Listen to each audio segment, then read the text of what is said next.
Don't adjust anything. Don't even change your mind. We're talking about the mirror world because I want to. It's not a very important topic, but there's just something about it, you know? You know? So the first things first, some background, some clarification. The mirror world is a dimension that exists weirdly enough with not within space time. In Kamen Rider Ryuki, okay, so clear base point. It just kind of activated one day for one person in particular at random. His name was Kanzaki Shiro. I have a video on why he's my favorite villain in Kamen Rider. There you go. You can learn more about him there, and a little bit probably about the Mirror World there. Anyway, the Mirror World is a different world from our world, hence why it's called a world. Anyway, the thing I want to talk about is its uses throughout the franchise and how it's a weird vector of world. First of all, we know that Kamen Rider follows the butterfly effect. We know that because of how many times time itself has been used as a plot element. For example, in the 2011 All Riders Go something, the movie with Dino and Kamen Rider O's, they alter time, making it a branch different from the original timeline, but still somehow winding up back to the original timeline via, well, convoluted circumstances. But that's what you get when you play with time. But the real reason we know it follows the butterfly effect is thanks to Kamen Rider Faiz. Specifically, back in the Grand Prix slash Kamen Rider Yongo, or 4, series of movies and specials in Kamen Rider Drive. In that, Faiz basically stops the great leader who decides to look just like him for, I don't know, fanboy reasons. Anyway, within that movie, after the whole time thing, time watch of time gets shot and all that stuff, little blue butterflies start to fly out and go around and creates a weird time-space continuum effect that erases Faiz from the main timeline. It's quite surreal of a series. I'm not even sure if it's considered canon or not. Gotta keep in mind that Kamen Rider Zeo, with all the different time functionalities and just time in general, is played very scrutiny. But what I'm trying to get at here with this whole butterfly effect thing is that, well, the mirror world follows it to a degree. There are countless of timelines, and this is a fact, considering that everything about Ryuki is an alternate timeline. The main one that continues on with all the other Rider shows is, as you can expect, the main TV show one. However, there is another timeline, episode Final, which is the movie. And then there's another one within the 13 Rider special. And there's more if you consider the actual retelling of Ryuki. But the main things are, let's talk about the main rules of the original before we speculate about what it is now, considering all the hoo-ha that's happened over, what is it, 20, 50 years? Yeah. Number 1. Anything not from the mirror world cannot last very long.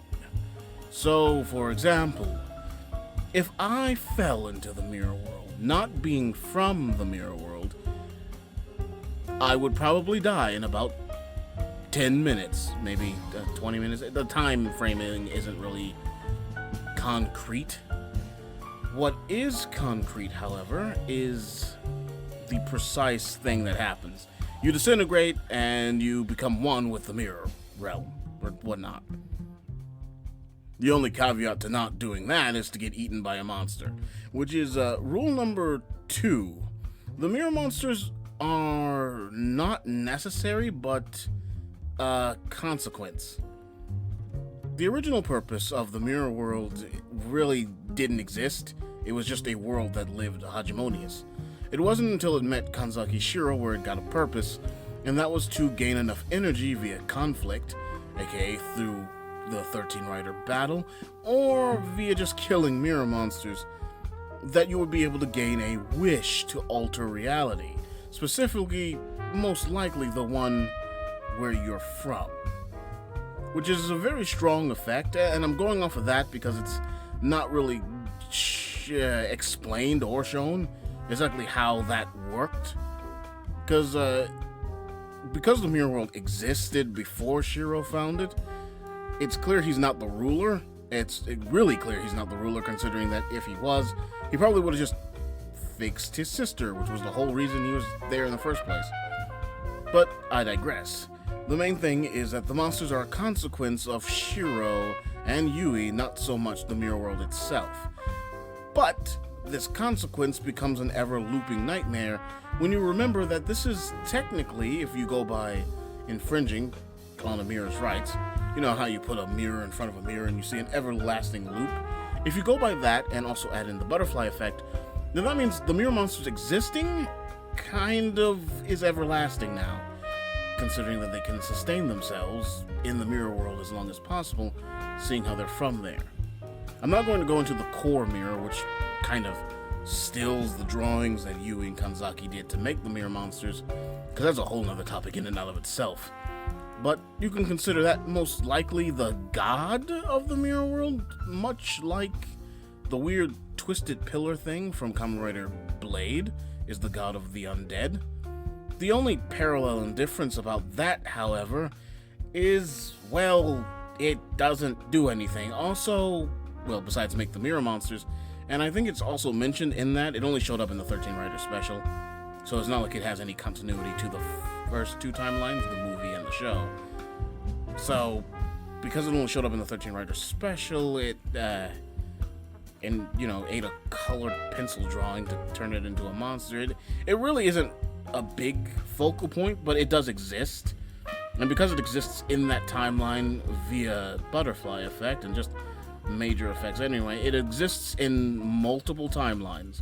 I'm not going to say all, because obviously through butterfly effect there's some where it's nowhere to be found, but you get my main point. It's an everlasting factor of reflection. Huh. Well, that about sums up rule number 2. Number 3 is any sort of damage to your Advent deck kind of fucks you over. If your Advent deck is destroyed, the Rider immediately turns into a blank form version of the Rider outfit anyway. Weaker powers, weaker stats. If it's broken and you're reverted to human state at any point, you have high risk of being eaten. That's what happened to Kamen Rider Scissors in the show. He lost his deck, his monster went rampant, and just ate him. And likewise, there's also a hint that they may eat you or betray you if they're not fed enough anyway. That's what was going to happen to Kamen Rider Oja. I made a video on him too. You can watch that. Yes, to learn more about him. But essentially, his 3 monsters were going to eat the shit out of him if he did not feed them other people or monsters.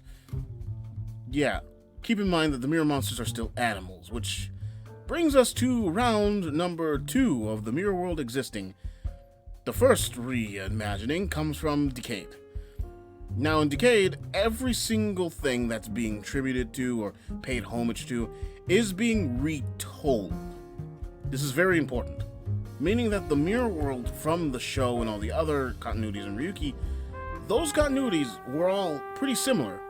13 Riders beat the shit out of each other, get the wish. But in the factorial of Decade, it's not the same. For some fucking reason, they went Phoenix Wright meets Ultimate Warrior and just said lawyers kill each other for the verdict of the defendants.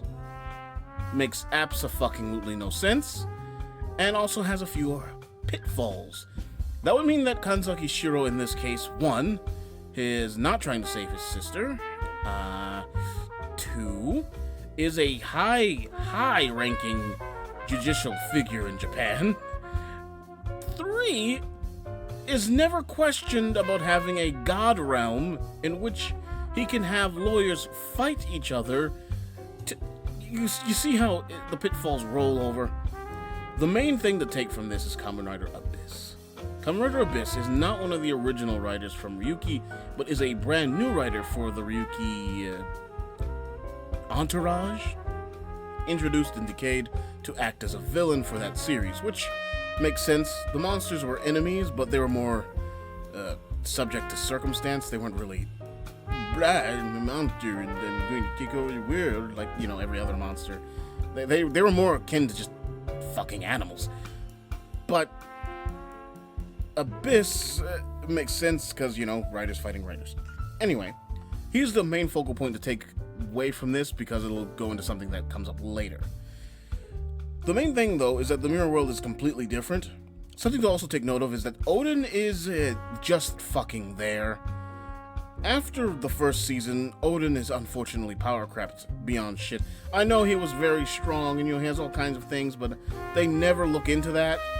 He's just some ominous motherfucker who stands with his hands crossed on his chest and can teleport, fly, what the fuck ever. It kind of sucks, but it's what happens when you're no longer relevant to a plot. Anyway, the main thing to take away from this is that, like I said before, there are alternate dimensions and alternate turns for the world, but it always ends up with a few things, and that is major similarities. Wherever the Mirror World goes in the Rider multiverse, I gotta be specific about that, only in Kamen Rider. In other works, it does fuck all. But in Rider specifically, there are always mirror monsters, because there will always be Ryuki Riders for the most part. Meaning that no matter where Ryuki falls into place, the mirror monsters will still exist, regardless of what the new narrative is. Great. Got that all written down in your little notebook? Wonderful. Now we're going to the third and probably the weirdest one. We're going to skip over Kamen Rider Wizard, because that was more just I am Ryuki, I'm speaking to you from the mirror. Ah. We're going to go straight into X8. X8 brought back Sakura, and it brought back Katalka, Kamen Rider Oja and Zolda respectively. Now, both of these two mirror incidents are weird. Shiro is not the one that gave them their advent decks. For Zolda, it's explained a bit better, and by that it's not explained at all, but the reasoning is a bit better. But for Oja, it's not really explained. He's brought back, but with many questions. Is this him? Is it an alternate version of him? Is it a reconstruction of him, but it's like a perfect one-to-one? None of that is explained at all. Now, in Decade, you can get away with it because, I summon you from a different dimension. That was the whole gimmick. But in this one, there was literally nothing time-related or dimension-related, minus game worlds, which is just really affecting the plane of existence you're in. That's a whole different story, too. Mainstay point, it's not explained when he uses the Mirror World's powers. At all. And in the special, the Rider Battle Special with Kamen Rider Brave, it's not even explained, not explained, but it's not even really focused on. It's just a passing glance. He's a Mirror World Rider, so he needs a mirror. You're done. That's all it takes. But mirror monsters are not even important. The only mirror monster that shows up is Venosnaker, which is Oja's contracted monster, so there is no extra purpose. So after that would come when Katalka shows up for Cho's Superhero Tyson, which is not even him. It's a fucking video game version of him, and the Mirror World isn't real, it's a video game replication. Because, first of all, fucking random mirrors on the battlefield for him to transform. Because reflection. But it's not really that important, but what it does show is, ironically, that the Mirror World can be randomly replicated. This is also important. But otherwise, you can just scrap everything else I said about the X8 era. It just kind of happened. And it was mostly because they really wanted those actors to show up for those specific things. Now, going into the next one, which is a bit more relevant, where I got this picture from, right next to me, right here, as you can see. Kamen Rider Zi-O. Now, Zi-O takes place within the main continuity, which means we're following the tracks of the TV show. Not the movie, not the special, just the TV show. Not Decade and all that other stuff. But I want you to still take note of everything I said in terms of the relevant information. Okay? Okay. Now, in Zi-O, Kamen Rider Ryuga shows up. which brings in special case number 3. Or maybe 4 at this point. There are entities besides the mirror monsters that live in the mirror world, and these are usually, well, no fucking duh, reflections of ourself. How they are born is not really 100% certain, but it's mostly due to high effects within ourselves. Desperation, probably overclocked emotional stress or something like that. Things like that, to basically bring them out of hiding and say, hey, buddy, looking pretty bad there, you need some help? And then they fuse together or something. I would say that that's kind of dumbing it down, but that's really all it is. Mirror World version of Shiro met Shiro, the real world version, and they fused together for one specific reason, so that they would have enough power to at least not only maintain themselves in both, well, let's be honest here, mostly the mirror world, but also to bring back his sister, who was dying. The mirror world version of her fused with her in order to keep her life sustained, but when the bitch turned 20, she was gonna die again. Permanently, probably. And that's what he did the whole Rite of War for, to gain enough energy to wish completely different offset and outcome to change her illness or whatever was plaguing her in order to keep her around forever. Again, you can just watch the video I made on him for more clarification on stuff, but the main factor to take away is that Ryuga is an outlier in several ways. So, first of all, Ryuga made his canon debut in the summer movie Kamen Rider Ryuki Episode Final. It's an alternate telling of the main series. Meaning that this Ryuga that I'm looking at right here on the side, that's all transformed into a monster and stuff, is a completely different one. Because we never saw Ryuga in the show. We only saw him in the special and movie. Meaning that this is the first canon appearance of Ryuga in the show timeline. Makes sense given the alternate world prospect. So, it also makes sense that his ideology is different. This Ryuga wants to fuse it with real man Shinji in order to become one and some shit, and he does do that in the 19 Riders special. But it's just a weird offset to bring it back because of the rule to find the mirror world, to break 1,000 pieces of glass. And to make things funny, because the person who did this has time powers, he just fucking rewinded time to break the same glass over and over again 1,000 fucking times. Like, fuck that. I just randomly find what... It's a really weird rule, and I really think that DK just made the shit up to fuck with the guy. But in all fairness, in Zi-O, the mirror world is weird. And it's weird because it's more like a weird emotional cesspool prison? I mean this because in the 13 Rider special, a bitch died, or not the 13 Rider special, but the 2019 special, a bitch dies, gets hit by a car, and her boyfriend turns into Kamen Rider Ryuki, the monster version, sort of like this one here in the picture, but he's red. Okay, that's the main premise. He turns into that and tries to kill a bunch of people to bring her back to life.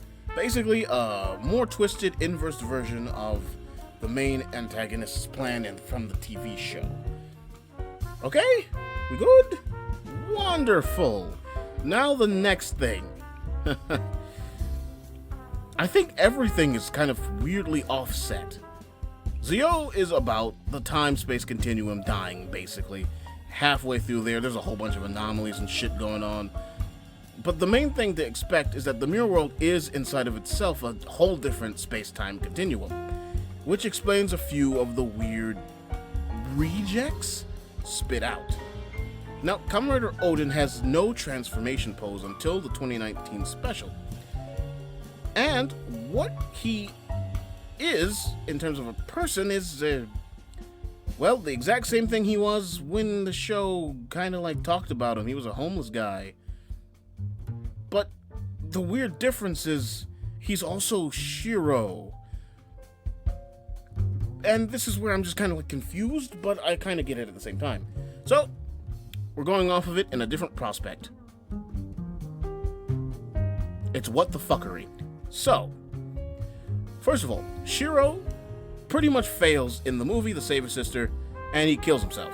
He commits seppuku and screams as loud as he can and dilates himself to death. He dies. Alright?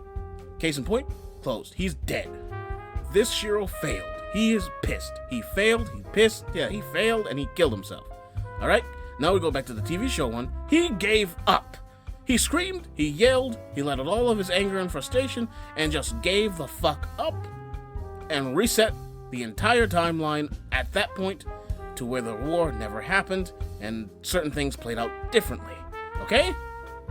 Now these pieces of Shiro most likely lingered in the mirror world until it could create a concrete form,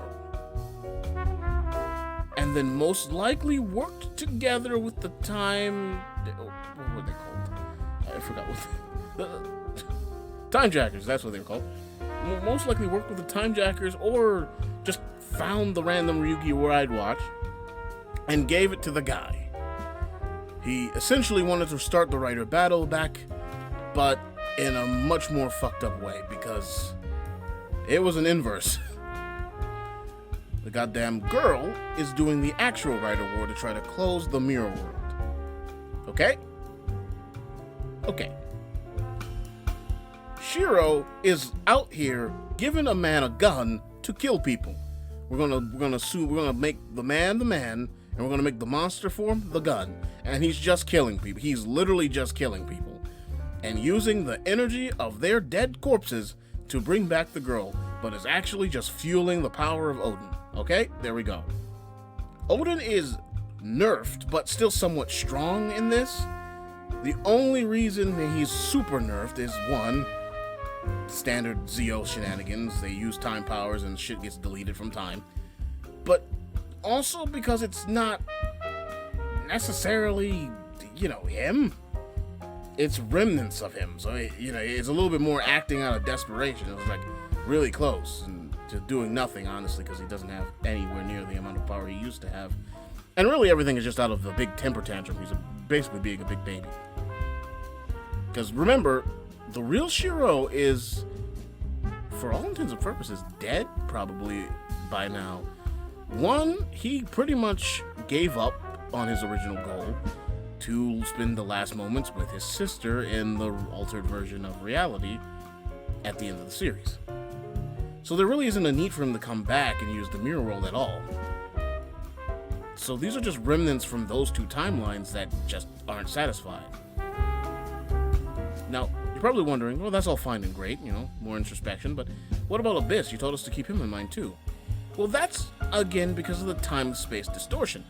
Because the mirror world is technically an endless loop of time and space and reflections, Kamen Rider Abyss shows up again in the 2019 remake, and Kamen Rider Femme, the only female writer, doesn't re-show up.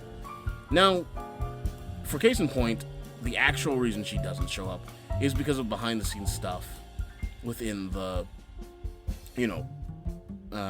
set and stuff. But the in-universe reason is because time and space is so fucked up that it's just pulling whatever she can, or the woman is pulling whatever she can to kind of try to at least meet the requirement of 13 riders. And Abyss is a possibility. Keep in mind, the monsters exist in the mirror world for one reason, and that is to be basically blank templates to make riders. If they don't find a human to contract with, then they're just killing humans and eating them for sustenance like a normal animal. But if they make a contract with them, then they become essentially big souped up warrior pets. And that's what happens with Kamen Rider Abyss. And his existence in Decay technically solidifies him as a possibility anywhere in Ryuki because, Mirror World and Infinite multiverses and all that other stuff. So, at the disclosure, that's why Abyss is in the 2019. It's mainly so they can fill the quota of having at least 13 riders, but also technically a canonical reason, because, time and space is starting to shit the bed when this happens in the main timeline, so, it kind of still technically makes sense. Now, what we're going to disagree with here is Zeo versus Decade.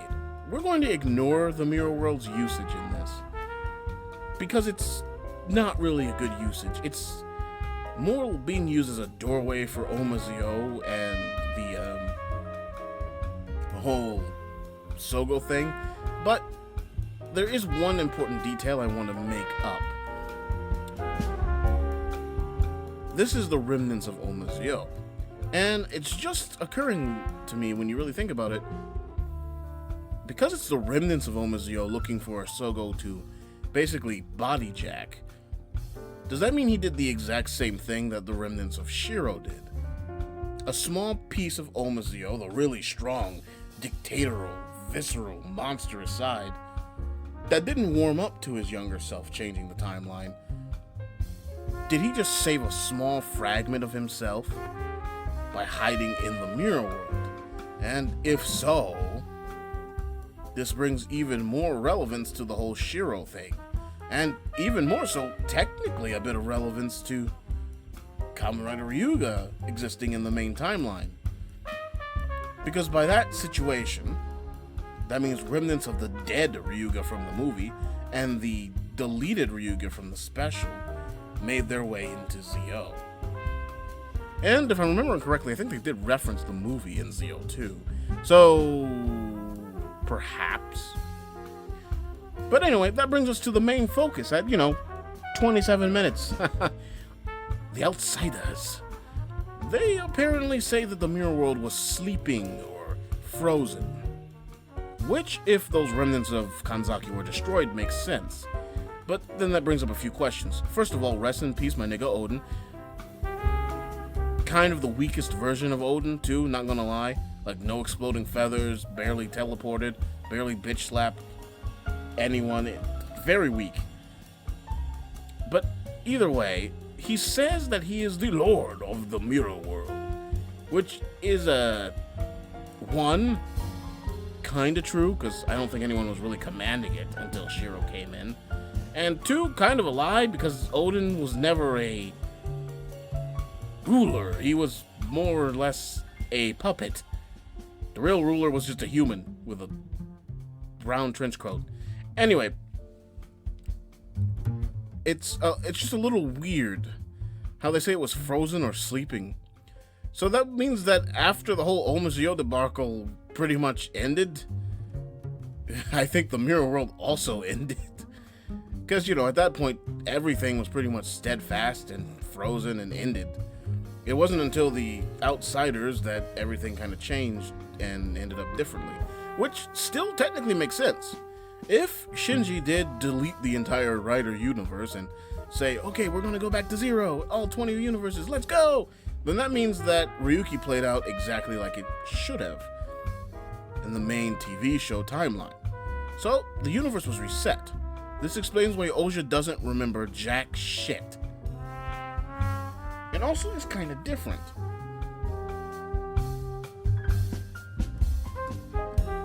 It isn't until, realistically, time and space decides to fuck things over again, mostly the Mirror World, returning, kinda, where he starts to remember, oh yeah, this is who I am. I don't think anything else was real, though. I don't think those other writers were real. They were just remnants of, here we go again, remnants of Osha's, past, and first of all, past victims, if we're going by the original timeline, because he killed pretty much all three of those riders that he was fighting in the Outsiders episode. So, essentially, the Mirror World can literally replicate you as many times as possible, so long as you are really pissed or just don't want to die. You can just live in that fucking bitch and eventually your remnants will mix with your mirror self or create a mirror self, or even an AR self. We still don't know anything about the whole Zeo versus... A lot of shit is still out in the clear, but the main thing is that the mirror world is so fucking fascinating. I decided to make a 30-plus minute video about it, just talking about it, because it interests me, and I want to start a dialogue. What do you guys think? Because, I'm just shitting out what I think. At this point, it can mean anything at this point. Mirror World is your therapist. The Mirror World can give you a can of beans. The Mirror World will, it'll give you the powers of Satan. I don't know. The only things that are really important are the fucking canon, the 3 to 4 canon rules. 1, you will spawn. Spawning a mirror self is basically due to high emotional tension, or not tension, but high emotional presence, outburst, something like that. Number 2, if it's not from there, it can't survive all that long. Number 3, there are going to be monsters around it if you're in the Rider universe, just because of the continuity of Riders from Ryuki needing to exist in that universe. And number 4, it is everywhere. It is a multiversal spanning thing, meaning that even if you destroy the Rider version of it, the shit still exists, and hell, there may still be mirror monsters. They just may end up different from what you expect if you're a Rider fan. And that's it. That's it. I've talked about this long enough. Anyone else want to talk about it? That's up to them, honestly. Goodbye.